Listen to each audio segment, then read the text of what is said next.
Praise the Lord. இன்றைய நாளில் ஆண்டவர் சொல்ல விரும்பும் வார்த்தை, தம்முடைய சொந்த குமாரன் என்றும் பாராமல் நம்ம எல்லாருக்காகவும் அவரை ஒப்பு கொடுத்தவர். ரோமர் 8:32.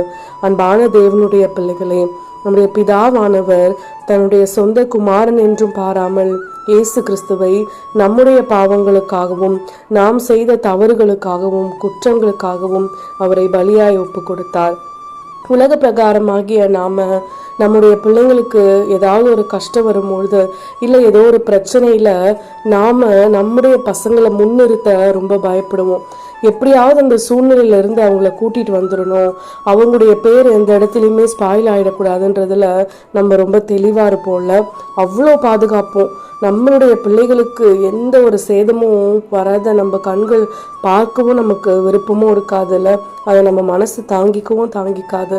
ஆனா நமக்காகவே பிறந்து நமக்காகவே எல்லா காரியங்களையும் நன்மையாகவே செய்த நம்ம இயேசு கிறிஸ்துவை நமக்காக ஒப்பு கொடுத்தவர் நம்முடைய பிதா. இந்த 40 நாட்கள் இன்றைய நாளிலிருந்து துவங்குற ஒவ்வொரு நாளும் நாம் ஆண்டவரிடத்துல ஜெப நேரத்தை அதிகரித்து அவருடைய வார்த்தைகளை அதிகமாய் வாசித்து நம்ம உபவாசிக்கிறோமா, நான்வெஜ் சாப்பிடாம இருக்கோமா, அதெல்லாம் ஒரு பெரிய விஷயமே இல்லைங்க. நம்முடைய குணங்கள்ல ஏதாவது ஒரு மாற்றம் வருதா, ஆண்டவருக்கு பிரியமா நடக்கிறோமா, அதாங்க முக்கியம்.